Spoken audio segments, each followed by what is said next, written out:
Hello everybody, Road Warrior 627 here, and welcome back to my channel.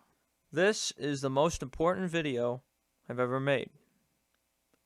It's also the hardest because this is a place we're going to talk about today that's near and dear to my heart.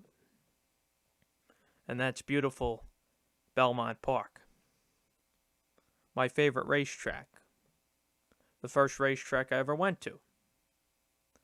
A racetrack that is starting to be ruined and can possibly be ruined even more. And that's what we're going to tackle today. Normally, I don't care if people listen to or watch my videos. This time I do care. I'd hope that any fellow New York racing fan like me who appreciates anything that gets mentioned here share this and maybe even get it to NYRA. Because some of the things they want to do with Belmont are very concerning. This is a video made in response to something that could happen. It's not certain that it's going to happen. But I figured it's better to make it now before anything more does happen. The purpose of this video is to argue why redoing the Belmont grandstand is wrong, and persuade those of you who feel it needs to be done that there are other, better options. I know what any of you might be thinking right now. The Belmont grandstand is cavernous. It's huge. It's old, but there are some things about it that are so great, and it could be ruined if they destroy it. And that's the main purpose of this video, is to remind you of those things, to talk about the reasons why they want to possibly do this, and some suggestions to both brighten up Belmont now, if nothing does happen, or suggestions if Belmont does, in fact, get changed. So let's first take care of a few housekeeping things. There's timestamps in the description below to skip to any part of the video you want. This is going to be a rambling sort of video. I don't have that much of a script. I have a bare bones script. So forgive me if I start to ramble on a little bit. I'll try to edit it as best I can. Also, I'm using Windows Movie Maker. It's not the best editing software, as anybody who's used it knows. So this is not going to be something professional. And that's kind of where I want to start. I want to talk about, for a minute, before I get into the details of what's going on, just who I am. All I am is an engineering college student from Staten Island, with a deep love for racing, and for Belmont in particular. I'm not some 65, 70-year-old guy that's ready to throw away my pension by going to the racetrack.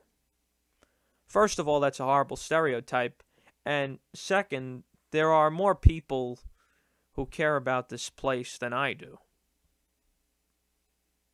I don't know if they want to make an hour-long video about it, but they care. And I feel like I had to speak up for both those people and the old-timers who don't want to see the place drastically changed. So, if you think this is coming from somebody who's, I'm not even going to say they are, but you might consider is out of touch with the modern times, you're wrong. Changing Belmont has been an idea that's been floated around for the last several years. It's not a new idea. Talk first started popping up back in 2016, when Chris Kay was still the CEO of NYRA. And the thought was very similar to what we're going to be talking about today, is that they would close Aqueduct and that they would consolidate downstate racing 10.5 months of the year at Belmont. Doesn't sound like the worst thing, until you realize that, number one, Aqueduct shouldn't be going anywhere, and it wouldn't even make sense for NYRA to do it. And two, more importantly, they would have to winterize Belmont. Now, winterizing Belmont, there are a few ways you can do it without ruining the place, and we're going to get into that later in the video. But there's also some other things about Belmont that they were starting to consider. Whether there were going to be kind of luxury areas near the paddock, whether there's going to be luxury areas in the grandstand itself, looking out over the track, kind of luxury suites that some other racetracks have. To have stuff way up on the roof of the place. Or to have people in the infield. How do I know this stuff was going to happen? Because I got an email about it from NYRA themselves last October. Last October, that email provided me with a questionnaire as to how to shape the future of Belmont and to invite me to a focus group to give my thoughts in person. There were several different options as to what day you wanted to go and what time. I figured, oh, this is great. I can talk about the good things they can do and the bad things they can do, all with the common racing fan in mind. And I submitted my questionnaire, and I never got an email back. Never got to share my ideas with the focus groups. I don't even know if they happened. Who knows? Maybe they didn't happen. Maybe they didn't get response. I certainly was going to go. Who knows if it happened? The thing is about the focus group thing. Those were only emailed to people who were on the NYRA email list. You're talking about reshaping a place that matters to all horse players, not just people who are signed up to your email. They should have promoted this idea during the day, during racing hours on the simulcast show to get people's attention watching at home. And this is back when you could still get the simulcast feed on normal cable TV, on New York City TV. And you can encourage people to share all their opinions, not just the people who read their email. Some people don't even have email. There's some old-timers, they don't have email. They just watch the simulcast feed from home. And they never even knew that that happened. And that those times they do go to the racetrack, that one day it might not be the same and possibly get worse. So I have several things that we're going to tackle in this video, and then we'll wrap up the introduction. We're going to find out what the plan is, or what the consideration is. It's not a definitive plan. That's one thing I have to get out of the way.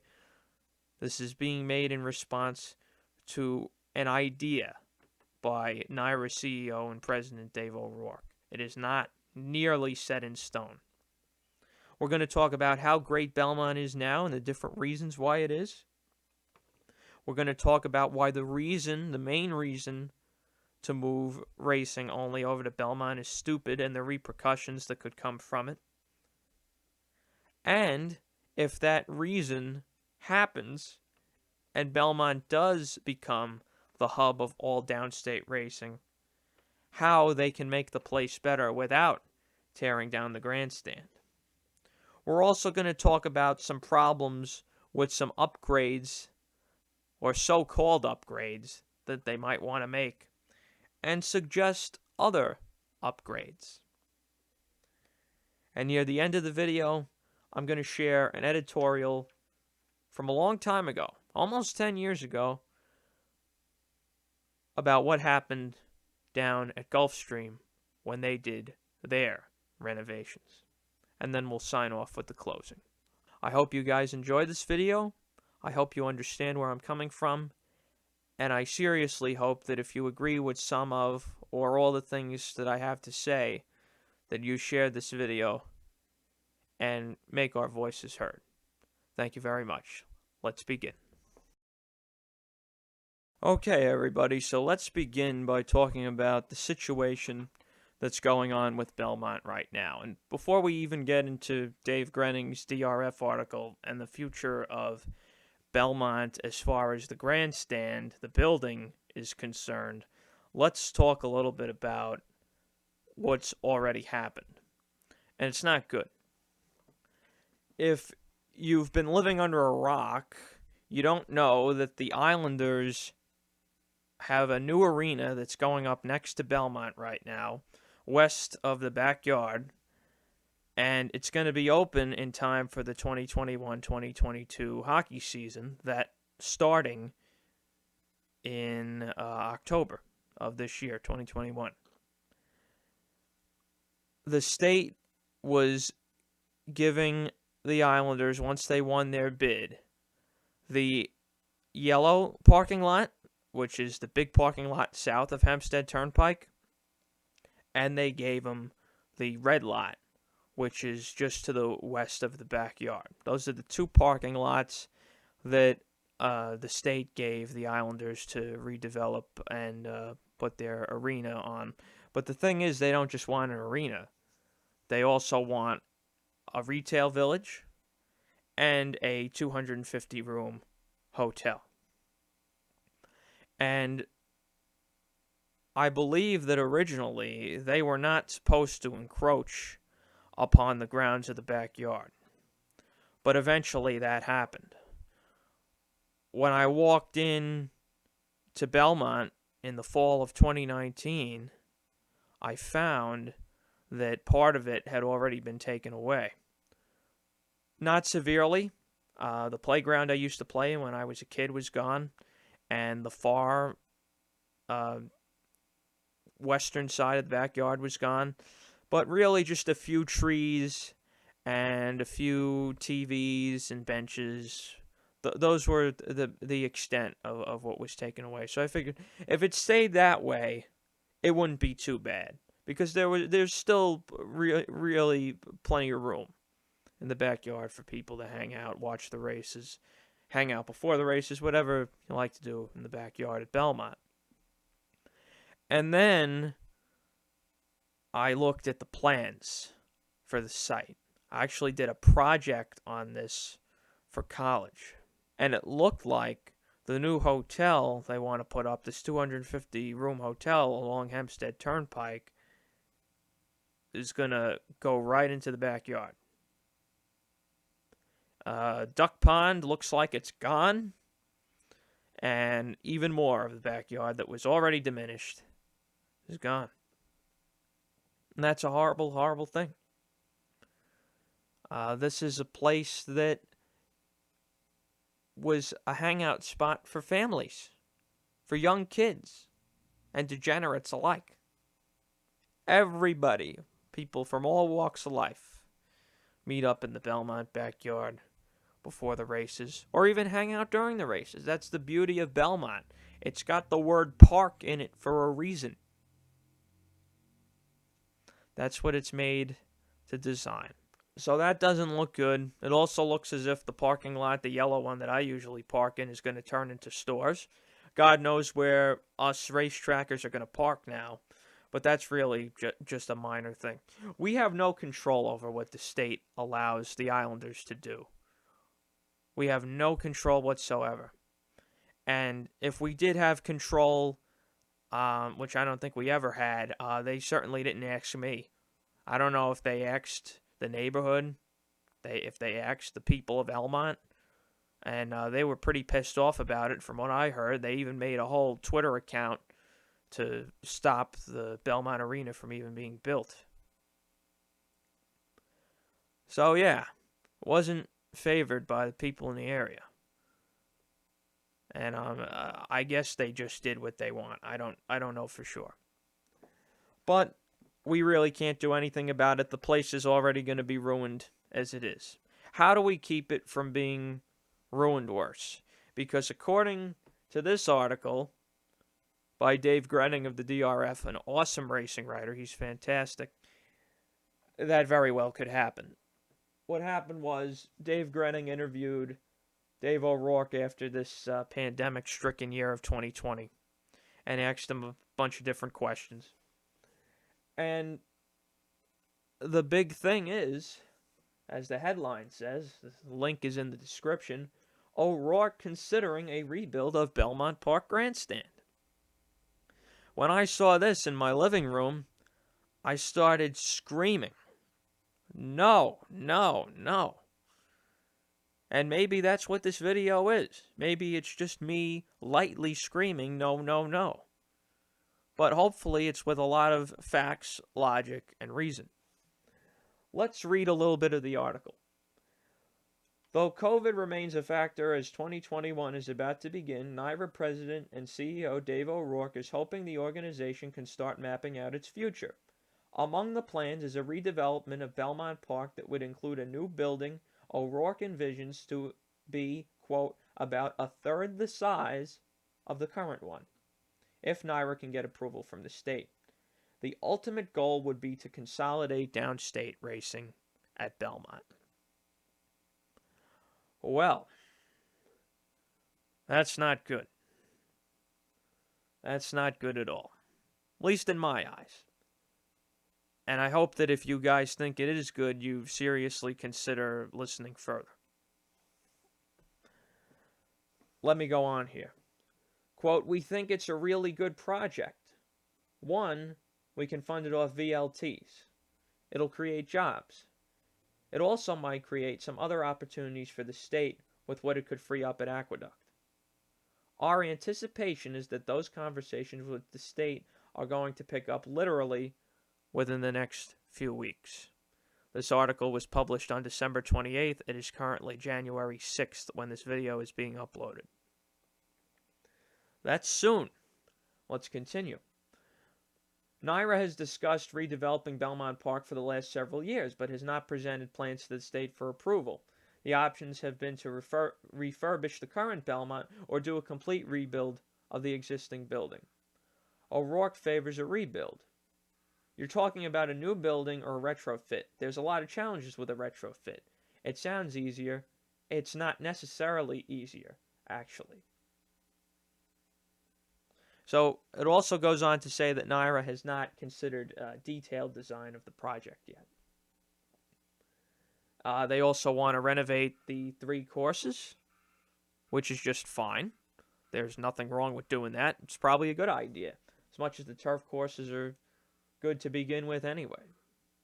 The one good bit of news from the article is it looks like they're expecting fans to be back for the 2021 spring-summer meet, which is a great thing. And hopefully, I've been saying this on Twitter a lot, people who have already got their Belmont Stakes tickets will get first priority because you can almost guarantee there's going to be some sort of limited capacity for this year's Belmont Stakes. Hopefully the people who have already paid get that first priority and not just rich people. And that's kind of where this video is going. I put it on the screen before. The main thing is, I don't want to see Belmont become a racetrack for the rich. Belmont right now, its strength, as we're about to dive into what makes Belmont great, is that it is designed for the average racing fan. And I'm going to go into details why in a minute, but that is the main reason behind it. The last thing that I thought was worth mentioning as far as Belmont in here is that the first priority is to renovate the Saratoga, Oklahoma training track, which honestly, that's only going to take 1 or 2 years. So this thing would probably be the next one on the horizon. So it's not as far away as some might think. With that being said, that's the situation. Now let's dive into what makes Belmont great the way it is right now. Okay, so the next thing I'd like to get into might be the most important part of the video.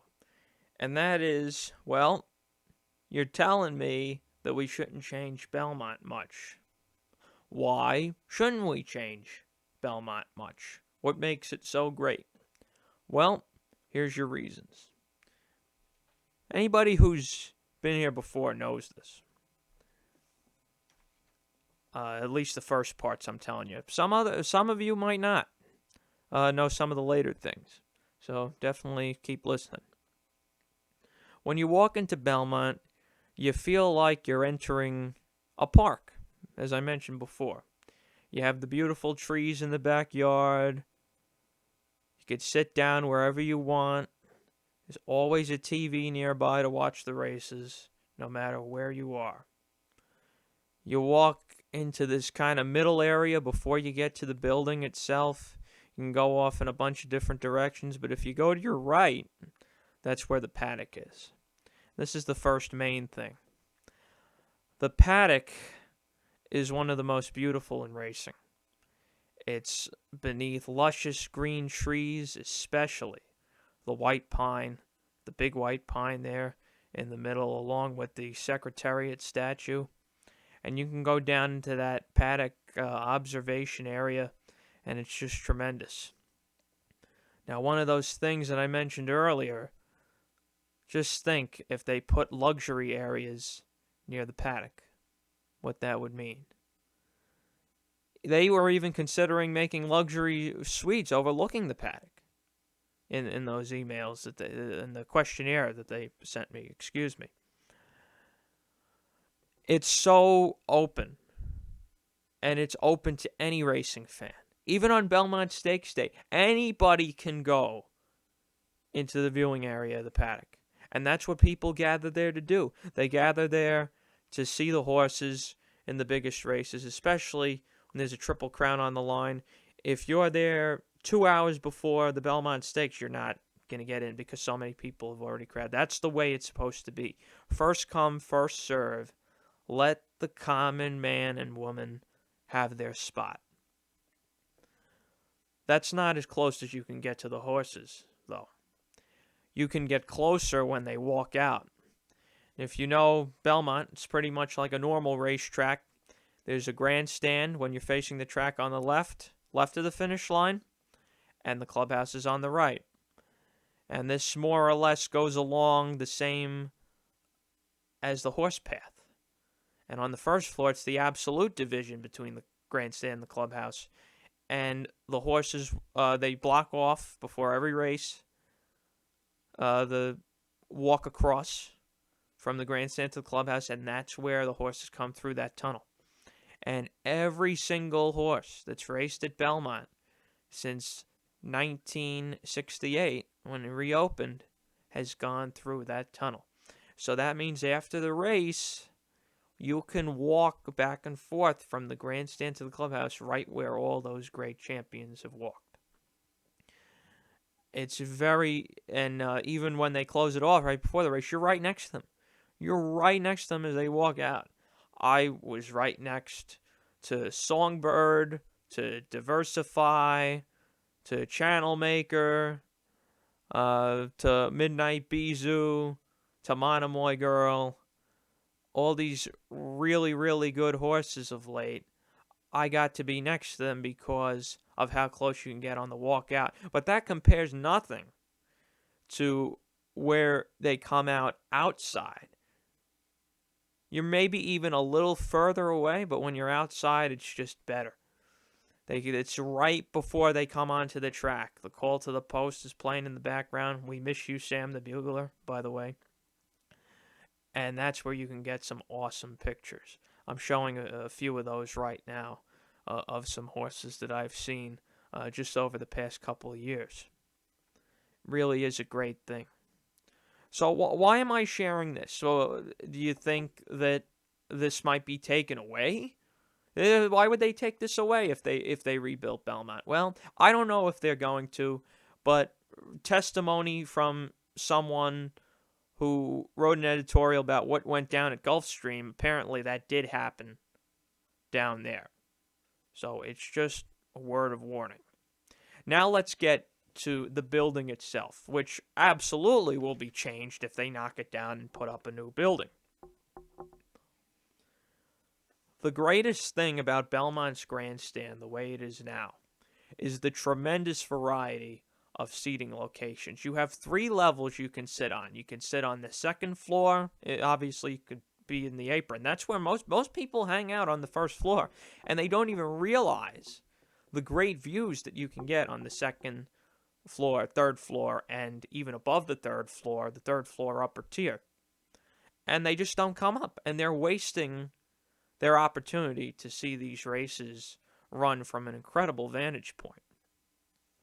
Second floor, the boxes are right near the finish line. That's where all the big kahunas hang out. But otherwise, you can sit wherever you want. You can sit to the left of there, all the way up past the 8th pole. You can sit to the right of there, down to the 1 3/8 pole on the clubhouse side. And then the third floor. The third floor is the greatest thing of all. The third floor, you can sit the entire length of the grandstand on a normal day. The only day you need tickets to sit anywhere specific at Belmont is Belmont Stakes Day. Otherwise, you can sit wherever your heart desires.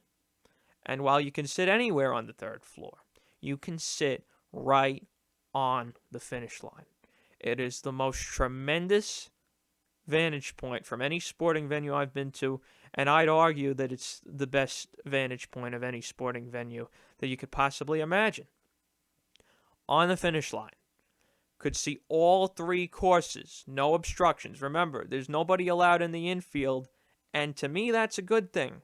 And that's one of the things they might want to change about Belmont, and that could be a bad thing. We'll get into that more later. But just look at this view. These are pictures I took from the third floor over the years. You can't miss anything. There's one time the horses are hidden, and that's when they go around the far turn behind a tree back there, big tree near the western pond in the infield. Otherwise, you can see every single inch of the track.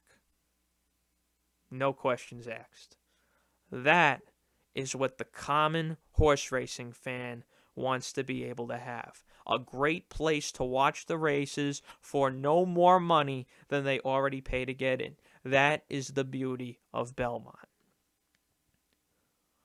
Up above there, if you go a little to the left and a little to the right, because in the middle is above the third floor is the Garden Terrace restaurant, there's the third floor upper tier seating. Now, the upper tier seating has some obstructions. They're the big beams that come down to support the overhang. But otherwise, they're still great seats regardless. That's where I sit for the Belmont Stakes because it's cheaper. You still get an absolutely awesome view. And starting 3 years ago, I guess 3 or 4 years ago, back in the fall of 2017 was the first time that they closed part of the third floor. They closed the third floor grandstand and the second floor grandstand. People think, oh, the clubhouse is nicer, right? You're wrong. The grandstand side is the side of the track where you can sit right on the finish line. The clubhouse is past the finish line. It starts about right where the horse path is. The horse path's not right in line with the finish line. So you want to sit on the grandstand side if you want to sit right near the wire. Plus, it's easier to judge photo finishes if you're sitting before the finish line than after. That's a fact. So that's where you want to be sitting. And then in 2019, they closed everything except the first floor and the second floor clubhouse. Second floor grandstand and the entire third floor and third floor upper tier closed. Couldn't go there. Absolutely awful. So not only did you have to sit on the second floor where you're lower. Look, some people might like it there. Not me in particular, but other people might. But you also had to sit after the finish line, after the boxes as well. So you were way past the finish line. It was ridiculous that you couldn't sit before the finish line. Now, why am I going on about all this? We don't know where the public is going to have access to if they knock down the current grandstand and put up a new one. All I ask, if that ever does have to happen, is that they provide seats near the finish line for the common man that costs no more money than just getting into the place to view the races right on the wire and still being able to see the whole track. That is the most important thing. And unfortunately, a lot of fans don't even realize that those seats are there. I was sitting one day back early summer 2018 there, and I always hang out there. And these other guys come up, it might have been their first time to the track. They come up to the third floor for the last race, and they're sitting up there and said, "Oh my God, I never knew this existed. This is awesome. You can see everything." And I said, "Yep, that's the beauty of this place." So then I proceeded to tell them about the whole rest of the place. You cannot beat these views. And the better thing than to rebuild the grandstand and pray that we get these views back is to just leave the third floor in particular alone.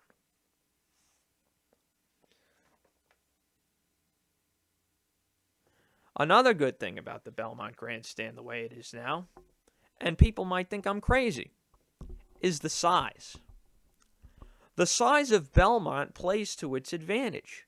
You don't need to be close to people if you don't want to. You can have as much personal space as you want. People spread out when they sit. They don't have to be right on top of each other. That's a great thing, especially now in the age of Corona.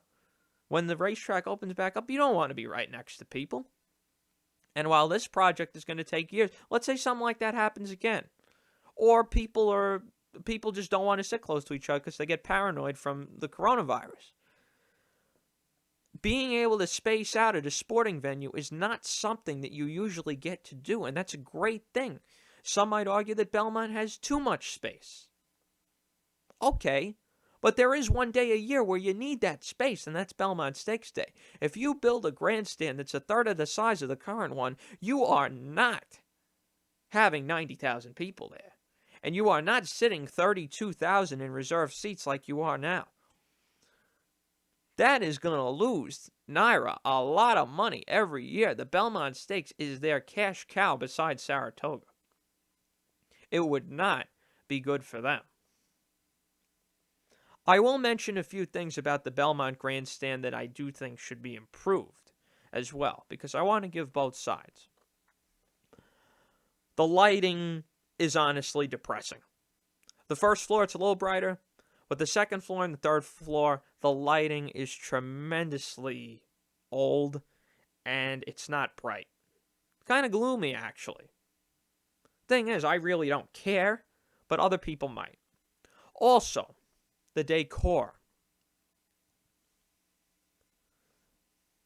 It's very boring, and it's very old. If you look on the second floor, there's I don't know how to describe it. It's a four-way thing with emblems of all the different sports teams. And it still has the New Jersey Nets logo on it. I pass it all the time when I go up to the third floor. It's right near the escalator, the main escalator that people use. That is not how you attract new fans. I think this is a tremendous suggestion from one of my friends on Twitter. I'm putting it up right now. To have a whole collage of pictures of great times people have had at Belmont to fill in some of those empty walls and to spice up the decor. Isn't that a great idea? That's just awesome. That's really, really great.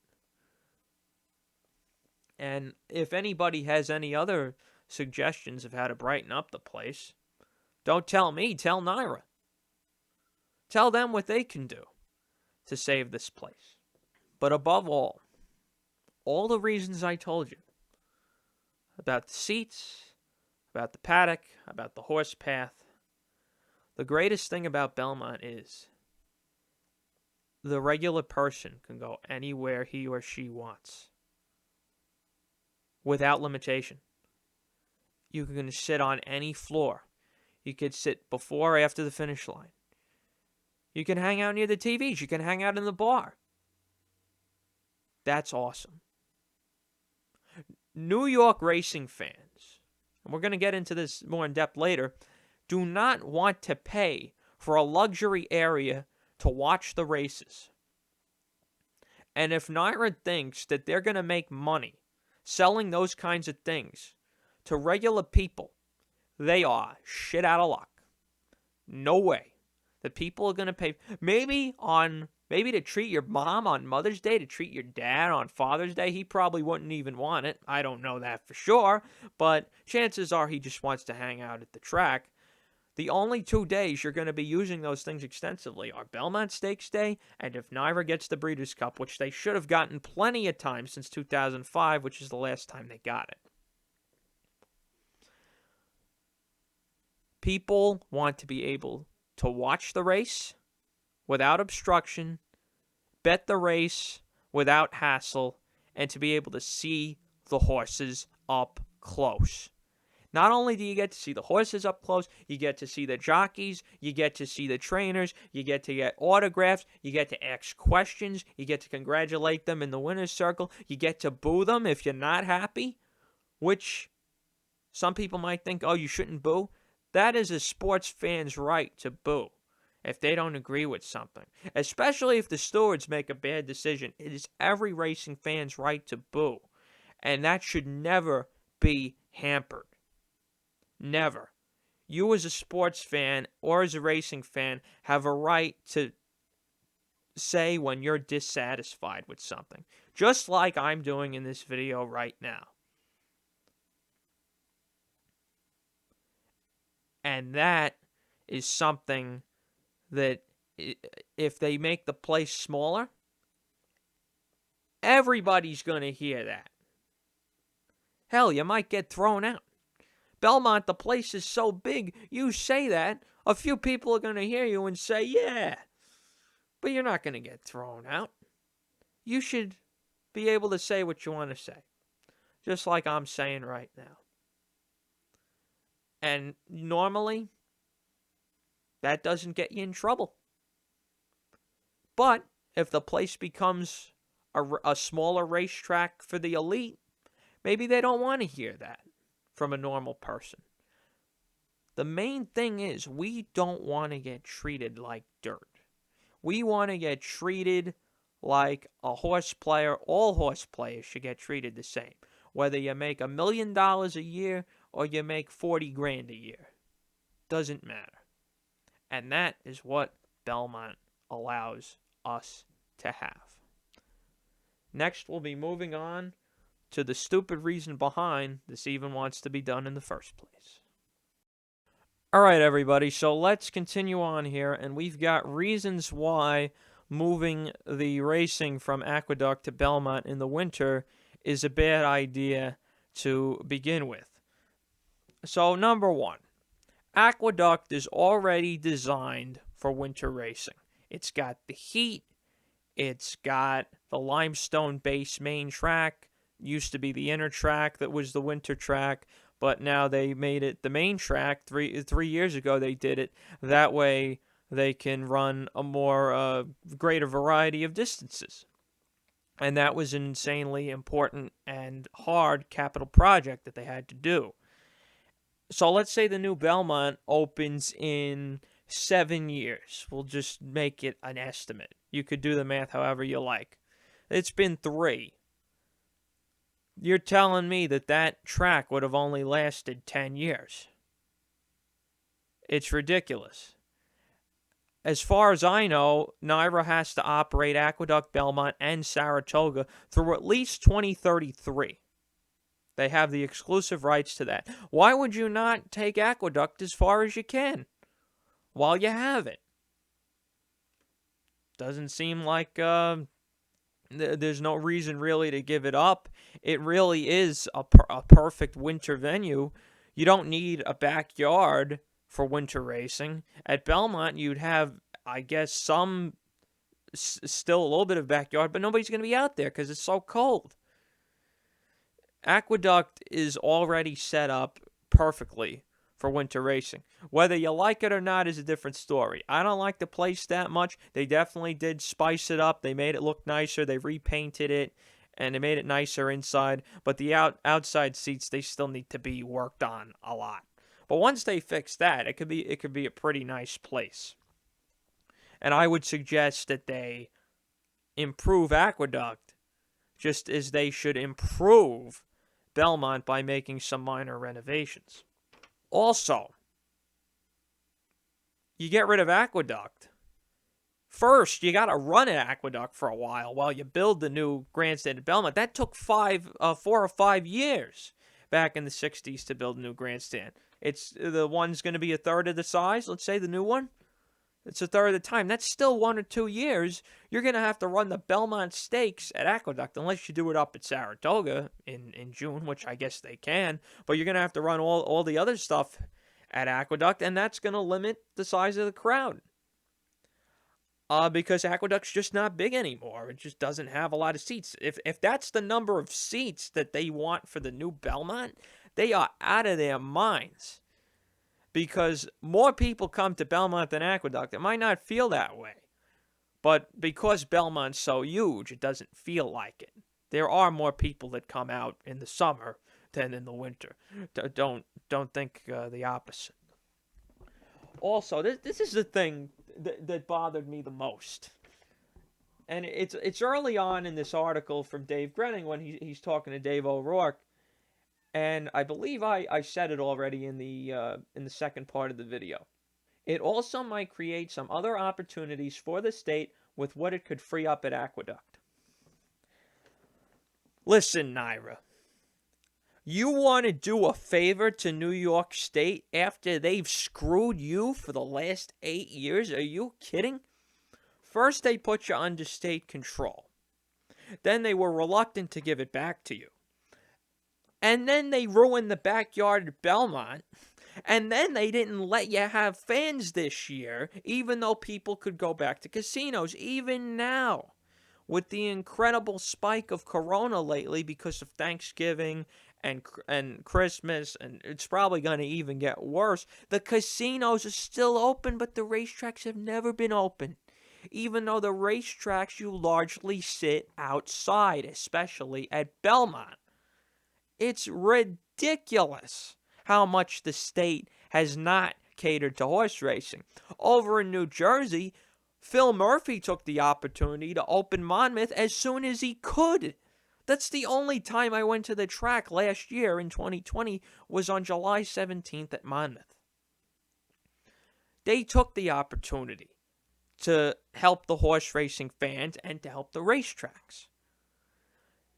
New York State does not care that much about racing except when it makes the money.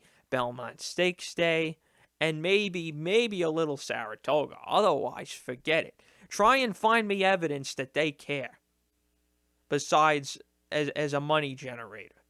You're not going to find it. And then, of course, if you change the track at Belmont, which you would have to do if you close Aqueduct, you are changing the base of the track. You cannot have that sandy base at Aqueduct, at Belmont anymore. Because if you run in the winter, a track's just not going to work. You're going to have the limestone base of the track at Aqueduct, which used to be the inner track. Well, then say goodbye to Big Sandy. It's not going to be that classic, notorious Big Sandy composition anymore. It's going to be limestone-based regular dirt. So that takes another identity away from Belmont. And there's something I just thought of right now. By decreasing the size of the grandstand, that is necessary if they do winter racing.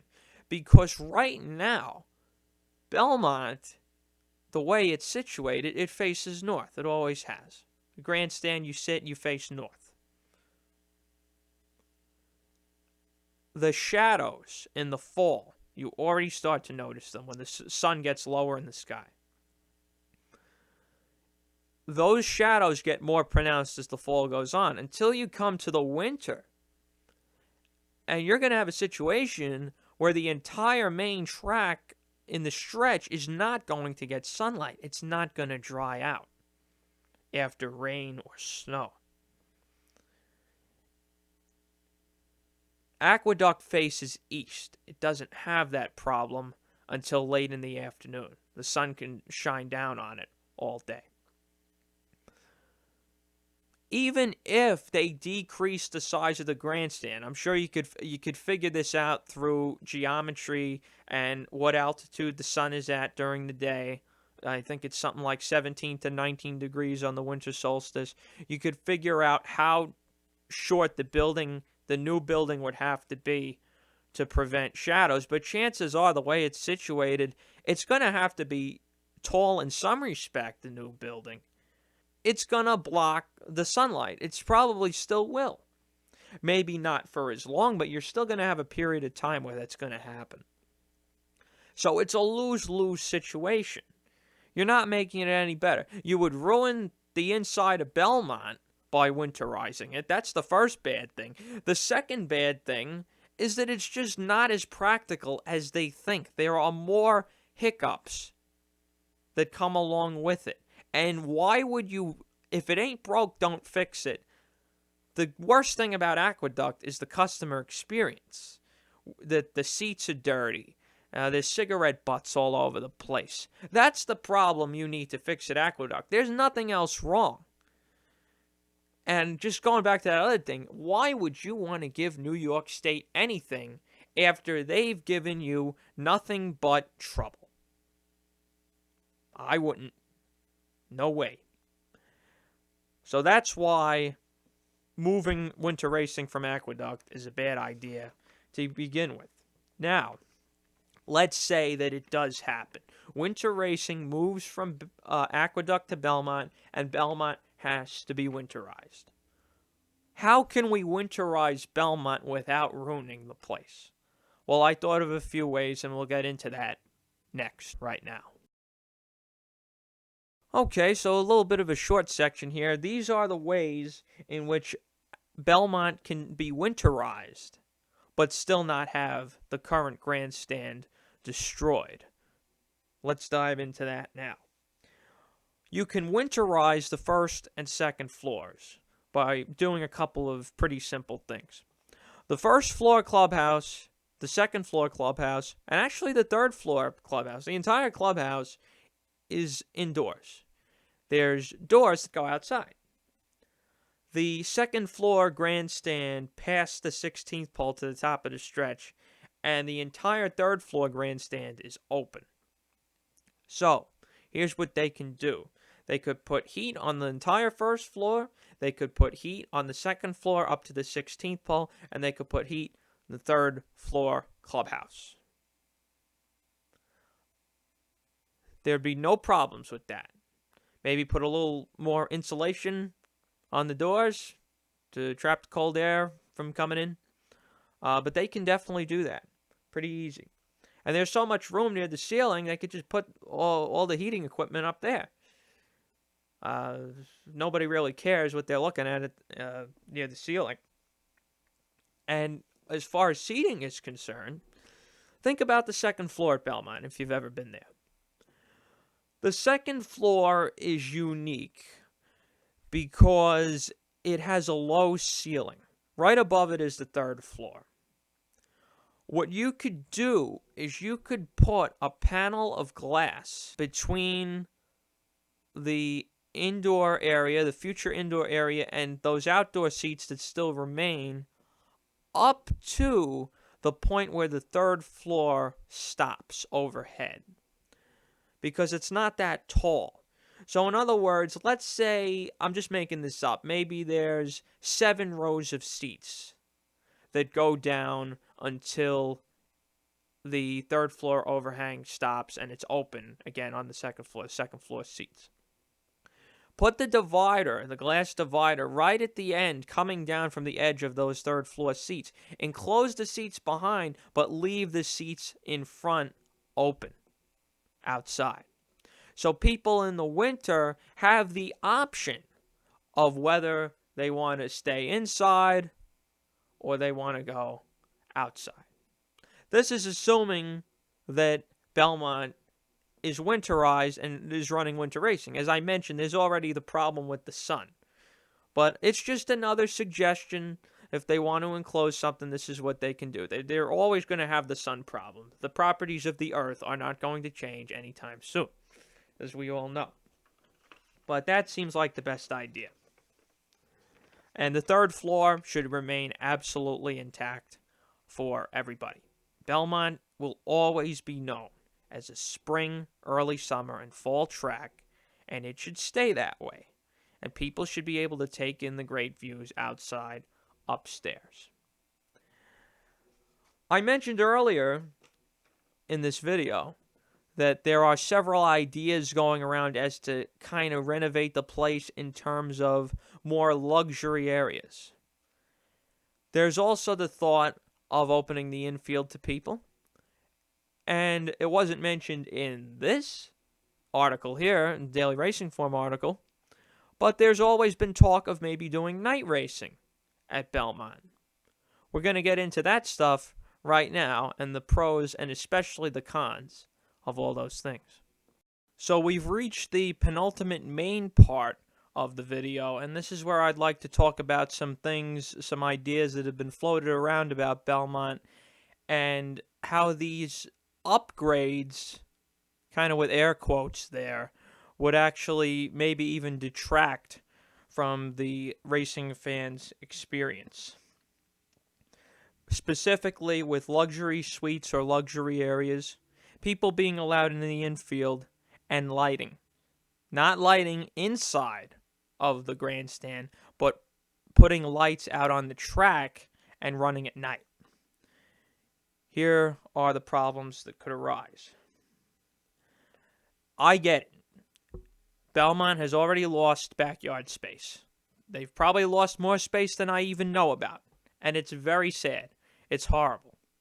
So because of that, they're considering opening up the infield to fans.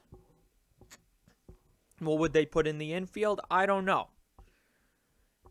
I guess the best case scenario, if they did this, it would be a lot similar to the backyard the way it is now. What I'm worried about is that they only open it for people that have a separate ticket. For people that want to pay more money to get less of an experience. Because let's face it, the Belmont infield is so big. It can fit the new Yankee Stadium, Citi Field, home of my Mets, and the old Giants Stadium, all within the inner turf course. That's how big this place is. It's going to be very hard to see if you put stuff up in the infield. You're going to feel disconnected from the action instead of involved in the action. Not only that, one of the greatest things about Belmont that I mentioned earlier, the sightlines from the grandstand are insanely good. There's hardly any obstructions, and part of that is because there's nothing in the infield. This could ruin that if they decide to put buildings in or giant trees or anything like that. It would just be a totally different place. It would take away from the great sightline aspect that Belmont has. Let's talk about something similar with the track. Possibly adding lights to run at night. Also, it's going to detract from the visual, the sightline standpoint. You're going to have to light this 1.5 mile track. That's going to take a lot of lights. More lights than they probably even think. Belmont's main track is 150%. 1.5 times greater the track length at Churchill Downs. And they had to put a lot of lights in. We also have 3 turf courses instead of 2. So this is going to be insane. And there's not enough room between the turf courses to put permanent lights. Also, Aqueduct provides a much better place to put lights in. It's a shorter track. They wouldn't have to do as much. And also, think about the times of year that Aqueduct and Belmont run. When Aqueduct runs, particularly in November, December, and January, the sun goes down early, 4:30 in the afternoon, at the absolute most. Either way, you're going down at 5 o'clock. That is the place where you want to do night racing to make the races carry out longer. In the fall at Belmont, maybe you have that situation a little bit, but in the springtime and summertime, you're talking about the sun going down past 7 o'clock, and by the summer solstice, there's been races run at 8:20 with no problems. There's no reason to do it at Belmont to make the cards later. They can already go late enough. They already do the Twilight Thursdays. It used to be the sunset racing. That's what I used to call it, on Fridays. And they would start at 3 o'clock. Maybe they want to do that every day, but the point is you don't need lights there to do it. Aqueduct, because of the time of year you do. And also think about it this way. You want to run races at night at Belmont. You're going to be going till 9, 10. Guess who you're competing with? You're competing with harness racing at the Meadowlands, at Yonkers, and you're also competing with baseball. You could be competing with Stanley Cup playoffs in hockey or the NBA playoffs in April, May, and early June. There's going to be a lot of competition in the sports world. During the day, people can go to the racetrack at Belmont. Maybe they leave a couple races early. They can still go to Citi Field to go watch a ball game. It's pretty close. You can't do that if you run the races at night, because it'll be going on the same time as most of the games are. It is not good business. So not only would doing this hurt our ability to see the race, it wouldn't be good for NYRA either. Yes, people are off work. If they have an option between watching a baseball game and going to the racetrack, I hate to say it, but they're probably going to choose to go to the ballpark or watch it on TV. Maybe they get to do both if they're at home, but you can't be in two places at once. So that's a bad idea. Now, the part I'm most worried about is the luxury suites. When you think luxury, you think about getting the best. That means, what if they want to make these luxury suites, kind of like they got them at Gulfstream, they got them at in the California tracks. What if they put those things right on the finish line? That way they can absolutely say, you get the best views there. You're right on the finish line, close to the action. As I said earlier in this video, those things are not going to be used often. It's going to screw over us regular people who just want to be able to sit near the wire and watch the race. They want to put luxury things in. They want to put luxury suites to try and get the Breeders' Cup. Put it down at the far end of the clubhouse. Kind of like where the 1863 Club is now at Saratoga. Do that. Don't screw us over. And I'm not saying they will. But this is just a warning. You would ruin the experience for us hardcore regular racing fans. And that's the last thing we need, is to be screwed over for a sport that we support the most. Not people who are going to buy these luxury suites, who bet 1 day a year, 2 days a year, they bet on the Triple Crown, they bet on the Breeders' Cup. No, the people who play every single day deserve that respect. And I do not believe that they would want where they can sit to be taken over by things you're going to have to pay hundreds of dollars for. It's just plain out wrong. That's what I've got on this front. Now we're going to move to the last main part of the video. This is more, again, about speculation, but this is coming from the perspective of a thoroughbred owner, breeder, and fan who used to attend the old Gulfstream Park, and what he writes about when he found out it changed back in 2011. In this last main part of the video, I'd like to share an editorial that was written in BloodHorse back in 2011. It's actually a response to an editorial from the BloodHorse staff, which praised the new Gulfstream Park that appeared after its renovations. This is a rebuttal to that, and you're going to see immediately how this ties into what we've talked about in this video today. So, rather than me elaborate on it and try to analyze it, I think it's really just better if you listen, because this guy just does a great job at explaining what happened. This is by W.S. McGee, a self-described horse racing fan, owner, and breeder. Here we go. Before I started this letter, I had to give you the benefit of the doubt, so I detoured a short trip to Florida last weekend and spent the day at the new, considerably lesser, Gulfstream Park. I had not been there for a full day of racing since the changeover, when the full brilliance of Mr. Stronach et al. Was allowed to bloom under the hot Florida sun. After spending Don Handicap Day there, I am convinced not just Mr. Stronach, but your editorial writer, he's referring to BloodHorse there, should be checked for sunstroke.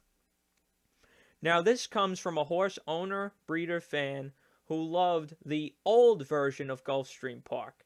In fact, one of my horse buddies from up north had annually renewed his box there, and at least once, if not twice or three times a winter, I and some of his other mooching friends would find a way to get to Florida for a few days of great racing in relaxed, fan-friendly confines. His box afforded an expansive view of the track as a whole, and just a few short steps away inside the clubhouse were rows of pari-mutuel clerks and lots of machines, though never quite enough on big days like Florida Derby Day.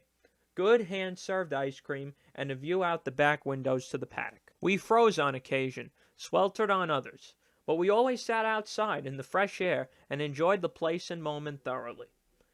There was the Breeders' Cup, when I spent all morning trying to convince my buddies of the merits of Golden Missile. The dinner afterward that night, where at the next table a fan had used his house number in the Classics trifecta and cashed tens of thousands. The winner's circle photo, the Florida Derby Day when my former trainer got his first real inkling of what the Derby Trail would be like for him and his horse. And of course, the Sunday afternoon when I sat there alone and handicapped my usual $32 pick six tickets and cashed the only winner in the place for a considerable sum. So I was prejudiced, I admit, and wary of the changes I had heard about from many horse buds, including the former boxholder who admitted to being dismayed at what the casino shopping developer had wrought on the race fans. But all my horror, dismay, and sadness was encapsulated in the frustrated gentleman who approached me before the first race as I futilely searched the second floor to find a way to reach the few rows of seats which the new Gulfstream Park had bestowed upon the fan base. He came up to me and in sheer exasperation said, "Buddy, this is the first time I've been back in years. Don't they have live racing here anymore? Or is it a casino and a simulcast parlor?" I felt his pain. I tried to show him where the track still was, although from the second floor you can't access the few remaining outdoor seats unless you, 1. Go back downstairs, find a place called Silks inside the casino simulcast parlor, 2. Buy a $35 ticket, 3. Return back upstairs, 4. Cross the entire width of the dining room, and 5. Find an open door to your seats somehow. Dr. Livingston, I presume? Even then, there are only a few hundred of these precious viewpoints allowed to us. The rest of the fans who turn out for a big day like the Don, does the phrase second-class citizen strike a chord? That's what we can't become at Belmont, second-class citizens. Let's continue. The heaps of praise dumped upon this sham of a racetrack by the BloodHorse recently came back to me as I struggled to stand on tiptoes and actually see the first few yards of a race from the apron, where perhaps 500 fans stood similarly frustrated, and I'm 6'2", so ex-jockeys don't stand a chance, by the cruel and thoughtless construction of the new Gulfstream Park. Dozens of other fans crowded near the rail near the Tiki Hut bar, which affords a few shady spots in the Florida sun, but again, no view of the track other than the rail at track level.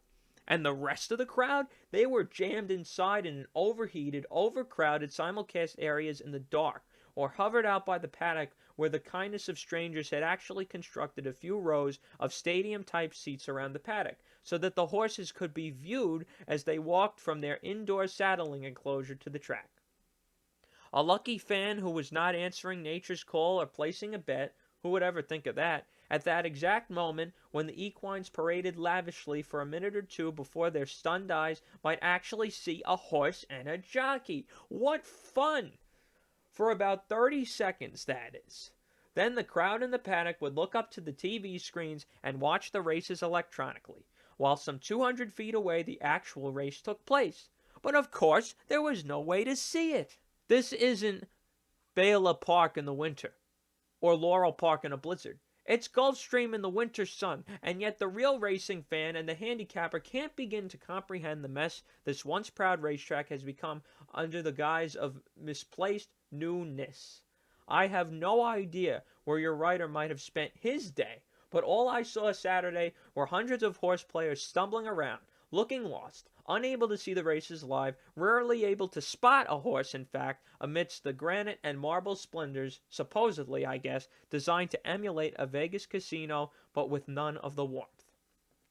No, Gulfstream didn't get it right. Not even close. As someone who has been to 4 or 5 dozen racetracks, at least a dozen Breeders' Cups, a few Derbies, dozens of Belmonts and Travers, and almost every Preakness for 20 years, I could not let the lunacy of that article pass without comment. But after spending a horrible, defeated day at the new, lavish, and totally fan-unfriendly, inefficient, and troubling Gulfstream Park. For indeed, if this is the future of horse racing, as a simulcast stage for those far away, rather than a fan-based sporting experience for those who choose to spend their day amidst the magnificent athletes which are our horse friends, then at NTRA, Jockey Club, and every other organization dedicated to the advancement of our sport might as well close up shop right now. Because we have no future. There will be no new fans. There will be no fathers lifting their 5-year-old daughters under the saddling elms so that they can see the horses better. There will be no 16-year-old sons learning from their dad the difference between a money and record allowance when they sit in the grandstand at Belmont. There will be no jockeys stopping to sign autographs on their mud-splattered way back to the Jocks Lounge after a summer's thunderstorm race at the Spa. Because there won't be any tracks like these. Just simulcast studios like Gulfstream, which according to the industry's best magazine is how it should be done in the future. Because according to the BloodHorse, Gulfstream got it right. What a bleak, condescending, cynical, and cold future that is, if we are to believe the BloodHorse's writer.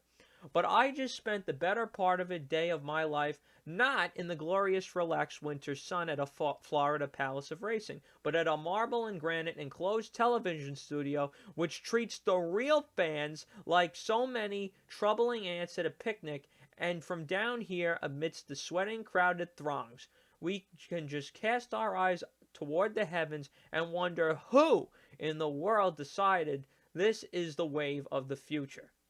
And as a breeder and owner on a small scale, but as a fan on a very large scale, I was saddened beyond belief that when I left that evening, because I knew I had forever left a nice warm chunk of my past and so many nice memories behind forever. And in a few years, nobody in South Florida will even remember how wonderful it used to be, or apparently care. Did somebody say Hialeah might open again? That is the article, the editorial. And I chose to read it all because it's all incredibly important. It was put together very well. This guy, W.S. McGee, makes his points as clear as they could possibly be made. This is what Belmont should never be turned into. I don't know if Gulfstream is this bad right now, but considering this is a passionate fan writing this, I've never been to Gulfstream, this seems like a very clearly painted picture. If that's what NYRA wants Belmont to become, I guess I'll just become a Monmouth fan. Not that I'm not one, but Monmouth would then become my favorite track because Belmont would be absolutely ruined. Dave O'Rourke should read this letter just as I read this to you. Read every single word of it and think about what that means. I'm not saying that if it gets redone, this is what'll happen, but it's certainly what could happen. on to the closing. Before I properly wrap up this video, I'd like to mention a couple of dichotomous things with NYRA's attitude towards its fans. There's been good things and bad things. The good things: they made Aqueduct a lot nicer inside.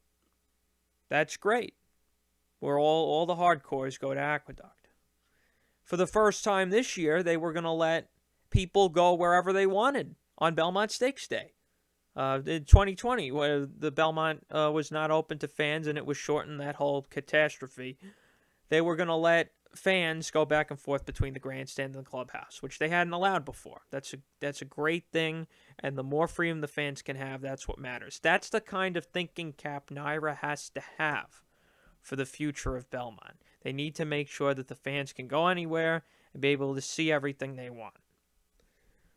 Then you flip over to the other side. The seats at Aqueduct have been a wreck for years.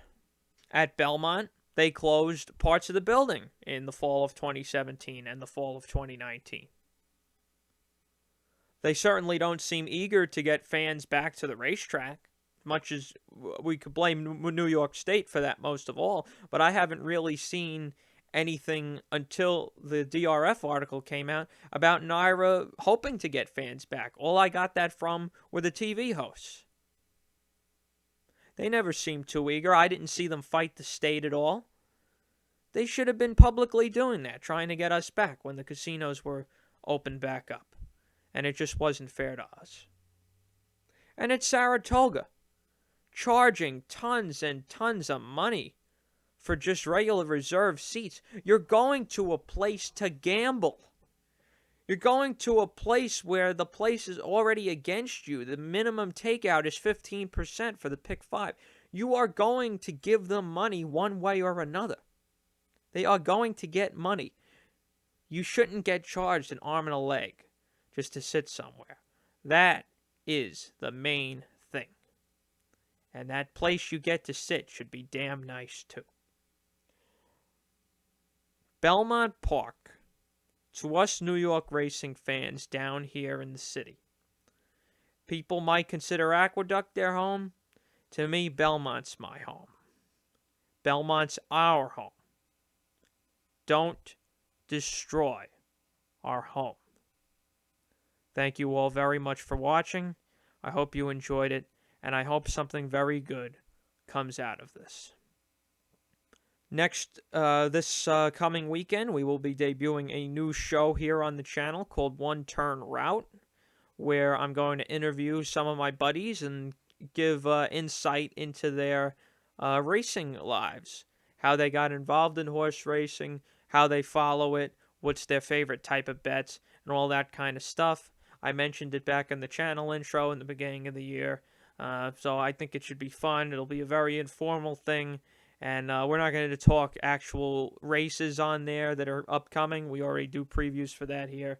So this will just be a totally separate thing with me and some of my friends. So I hope you consider listening to that too if you like this. Of course, again, don't forget to share. Let NYRA hear what I had to say, and let NYRA hear what you have to say as well. Because it's obvious that they haven't gotten to hear everybody. So that's what really needs to come out of this. Thanks again, and I'll see you guys next time.